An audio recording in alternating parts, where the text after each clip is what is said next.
छोटा सा शब्द, किंतु इसमें शक्ति अत्यंत अधिक होती है। जो व्यक्ति प्रतिज्ञा का पालन करता उस पर टिका रहता, संसार उसका आदर करता, और जो व्यक्ति ये नहीं कर पाता वो अपयश का भागी बन जाता है। अब ये हम सभी जानते हैं, परंतु क्या इस प्रतिज्ञा का पालन हर परिस्थिति में, चाहे जो कुछ भी हो जाए, करना उचित है? अर्थात संसार इधर का उधर हो जाए, मैं अपनी प्रतिज्ञा पर अटल रहूंगा, क्या ये उचित है? अब ये हम जानेंगे एक उदाहरण द्वारा। सोच लीजिए आज आपने प्रतिज्ञा ली कि आप वन के एक सिंह की रक्षा करेंगे। ये तो बहुत अच्छी बात है, आप किसी के प्राणों की रक्षा कर रहे हैं, आप आखेट से उसे बचाएंगे, अनेक विपदाओं से उसे बचाएंगे, ताकि इस प्रकृति में संतुलन बना। किंतु यदि यही निर्दोषों पर आक्रमण करने लगता है, तो क्या अब भी इसके प्राणों की रक्षा करना उचित है? क्या अब भी अपनी प्रतिज्ञा पर अटल रहना उचित है? नहीं, क्योंकि अब ये पाप बन चुका है। कोई भी प्रतिज्ञा, कोई भी वचन यदि इस प्रकृति के विध्वंस में सहायक है, यदि इस संतुलन को बिगाड़ रहा, उसे वही तोड़ना उचित है। यदि आपको सीखना होगा, समय के साथ आपको ढलना होगा, क्योंकि जो समय के साथ नहीं बदलता, ये प्रकृति उसका व्यक्तित्व बदल देती है। स्मरण रखें, वही वचन है, वही प्रतिज्ञा है जो इस संसार के हित में, अन्यथा वो पाप है जिस पाप का दंड ये प्रकृति आपको अवश्य देगी। तो आइए और मेरे साथ कहिए, वंदे धर्मम वंदे कर्मम।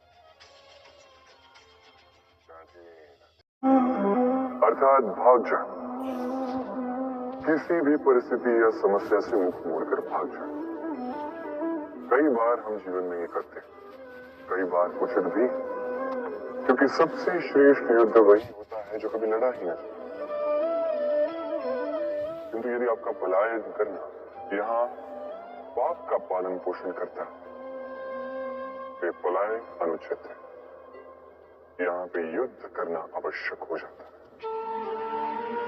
शांति सभी चाहते हैं, शांति सर्वश्रेष्ठ है, और कभी कभी इसी शांति को बनाए रखने के लिए महायुद्ध भी करना पड़ता है। यदि आप पलायन करते हैं अपने स्वार्थ से तो उचित है, तो श्रेष्ठ, किंतु यदि आप पलायन करते हैं धर्म स्थापना से, ये उचित नहीं। इस संसार के भाग्य के हित के लिए कई बार बिन बुलाए स्वयंवर में भी जाना पड़ता है, क्योंकि धर्म स्थापना का ये कार्य ये पलायन से नहीं, कर्म के पालन से होता है। तो पलायन कीजिए स्वार्थ से, कुकर्म से, कुविचारों से, अहंकार से, और पालन कीजिए धर्म का, पालन कीजिए कर्म का। वंदे धर्म वंदे कर्म। देखा जाए तो संसार का सबसे शक्तिशाली अस्त्र है ये मन, और देखा जाए तो हमारा यही अस्त्र कई बार हम पर ही आक्रमण कर जाता है। कैसे? कई बार हम अपनों को देखकर, उनके अनुचित कर्मों को देखकर, उनके अनुचित बातों को देखकर मौन साध लेते हैं। सोचते हैं कि किसी भी प्रकार से हमें उन्हें आहत नहीं करना, दुखी नहीं करना, क्रोध नहीं करना।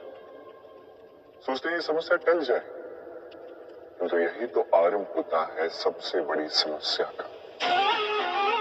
हम कुछ नहीं बोलते ये सोच के कि ये हमारे अपने, और वो व्यक्ति सोचता है कि कुछ नहीं बोलते हैं इसलिए अपने।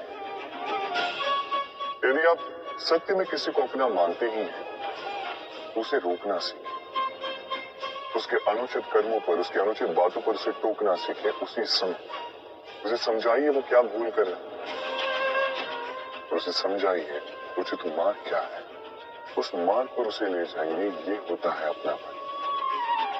और ये करने के लिए मौन नहीं, हुंकार लगानी पड़ेगी। कि कई बार अनुचित कर्मों के इस मार्ग पर कुछ लोग इतनी गहन निद्रा में सो जाते हैं कि उन्हें जगाने के लिए मधुर संगीत नहीं, रौद्र हुंकार की आवश्यकता होती है। अपनों को जगाइए, श्रेष्ठ कर्मों के मार्ग पर उन्हें ले जाइए और मेरे साथ प्रेम से कहिए, राधे राधे। राव मुझसे सदैव पूछते कि कान्हा ये मुस्कुराहट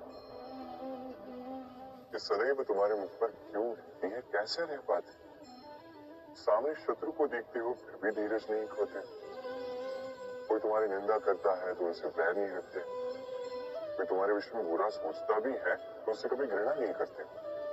कैसे और क्यों करते हो?